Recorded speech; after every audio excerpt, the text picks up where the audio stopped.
Okay, so since we didn't have class this time around, I wanted to show you guys the templates that we have in Brightspace for you to use. I can get logged in here.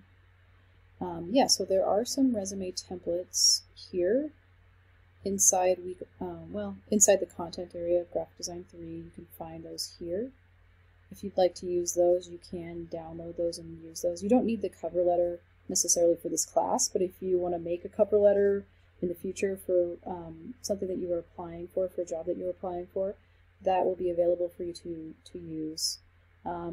Also in week 11, I've changed a couple, week 11, I have changed a couple things around. I actually decided I want a rough draft of the reworked project, so that's going to be due this Sunday. And then the final version of the reworked project is due next Sunday, April 2nd, so that's changed.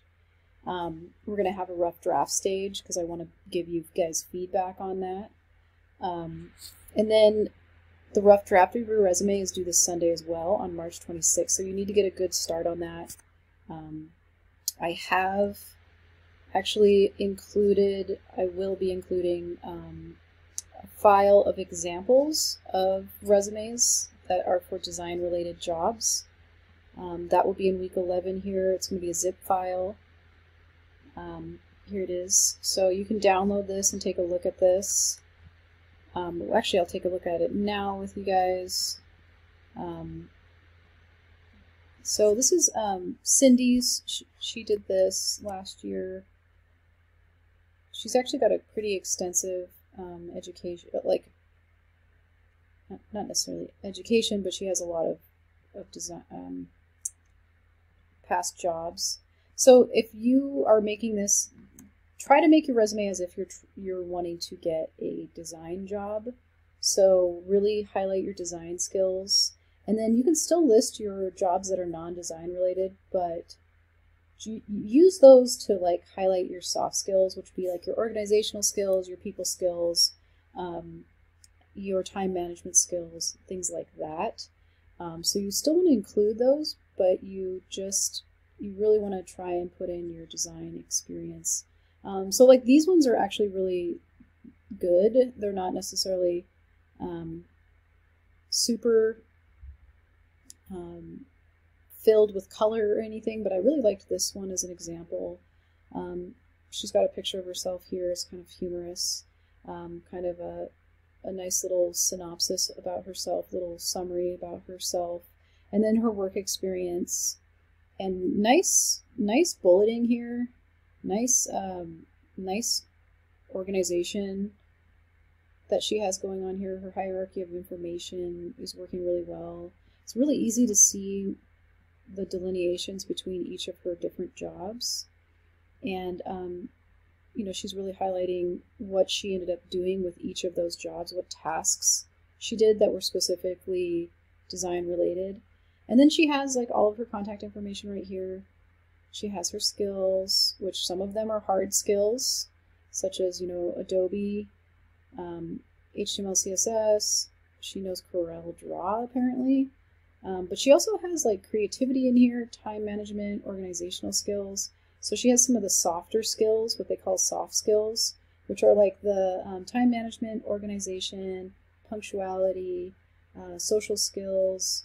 I think those are most of the soft skills. So you definitely want to put your soft skills in there as well. And then she also has a little bit about herself in here, which is kind of fun. And then she has her education here too. So I kind of like how she's organized this. You know, this is a nice way of organizing your information. There's another one, which is actually fairly similar. She has a nice font pair. She's used a little bit of color. She has a picture of herself. And then she has, you know, very similar to the other one, actually. She's done it slightly differently. She did put boxes around hers. And her, I don't like how this isn't lining up, like the upholstery on this and the regulations on that's not lining up. This isn't lining up. So the second line on that is not lining up. There is a way to do that in InDesign. So you can, if you use the templates provided in here, it's going to be a Word document, but you can lay out your resume. I would suggest if you want to use an Adobe product, I would suggest using Adobe InDesign. So you would, you could set up your document in here as an 8.5 by 11 size piece of paper. You'd want to make sure it's CMYK. So like new file right here. I'm going to set up our new document here. Put it on. Just go to print because I can find the letter size pretty quickly. Put it on letter. That's 8.5 by 11. We have no bleed or anything like that, but yeah. That's basically, we're just going to have one page for now. We can always add pages later. So push create, and definitely make sure that you go to InDesign Preferences, Units and Increments, and make sure you're in inches here on the horizontal and vertical, just in case you haven't done that for a while. Sometimes you need to do that. Window, Workspace, make sure you're in Essentials Classic. Open up your Properties panel. Window Workspace Essentials is probably okay too. It's a little bit different. I tend to like Essentials Classic. It does include the bar on the top with Essentials Classic, which I'm kind of used to. Yeah, so this is how you would set it up. If you needed to add more pages, you can always add them in the Pages panel here. If you want to bring in images, you would just do a File Place and bring those in, File Place, just like in Illustrator or in Photoshop. That's how you bring an image in. If you want to work with text, obviously you grab your text tool. So if you want to format it, you could definitely use these examples as, inspiration. You could set up a text box here. So this would be a text box, and then I think probably this would be a text box, and this would maybe this whole thing, or you might have separate text boxes for the profile, skills, hobbies, and education. So I would do like starting here, probably at least one here, and then maybe a couple here for the sidebars that you would have.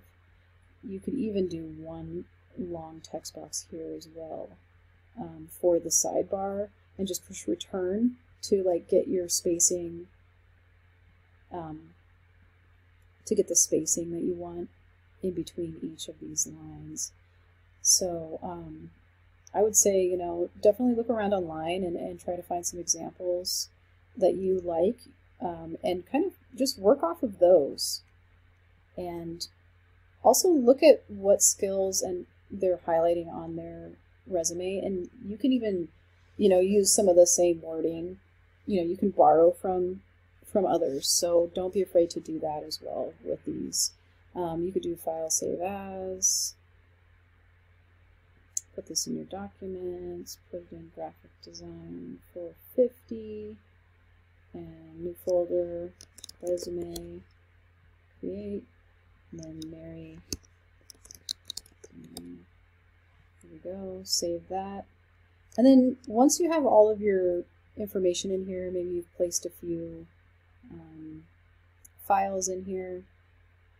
Maybe I brought in, let's see, some graphics. Maybe this is my picture here. It's not, obviously, but maybe I put my picture over here. If we look at our links panel, we definitely want to take a look at our links, make sure that the effective PPI is around 300. This one's a little low, and that our color space is in CMYK. Now this is in RGB, so we might want to do like edit. So we'll do a control click on a Mac, edit with Photoshop. We can open up this PNG file in Photoshop. So in the links panel, I did control click on the link, edit with Photoshop. It's going to open it up in Photoshop. And here I am in Photoshop. I can go to Image, Mode, CMYK Color, push OK. Especially if you're going to be printing your resume, which you will be. It's asking where I want to save it. I guess I'll just save it here. Okay. So, should be in CMYK now. And that should fix the issues in, in here. So, and I don't think it did, but I probably need to relink it to my newest version of that. And now I don't think that made it CMYK, but that's how you would make that. Let's see here. Let's fix this. I did something wrong. Image mode, CMYK. Okay, and then files. I might have to do a file save as because this is a PNG, and just save it as a Photoshop file, which I think I already did actually. Okay, so I had to save out a different file type. So if I save out a different file type, I can relink instead of just trying to update the link. And here's the new PSD file in the graphics folder. Push that, and now it's CMYK. Okay, so we need to make sure those are in CMYK. That the effective PPI is around 300. This one is kind of low, so I'm actually going to use my free transform tool, push shift on my keyboard and bring this down a little bit, and then check. And now we're a lot closer to 300, close enough to 300 to definitely print clearly. So once you have all of this together, you're going to want to do a file package, and then package up everything. You'll have to save it before you continue, but you want to package this all up in your graphic design 3 folder, your resume folder. I'm just gonna put it inside the resume folder, and I'm gonna package it all up. I'm gonna copy my fonts. I'm gonna copy my graphics. I don't need the IDML file.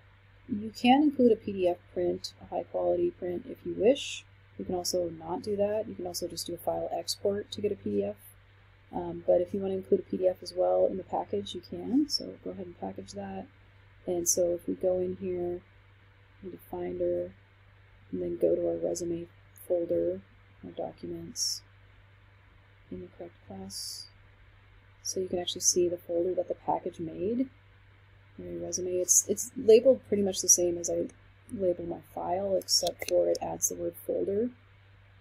And then we have the fonts, our links, which are whatever assets we used, this is my skull PSD file right there. And then it made automatically, save my InDesign file again, and then it also saved my PDF. So if you do decide to design this in InDesign, which I suggest you do, this is kind of how you would go about doing it. Anyway, you can also use Word if you wish. I just think there's more flexibility if you're trying to make more of a design-related resume with Adobe InDesign. Anyway, we'll talk to you later.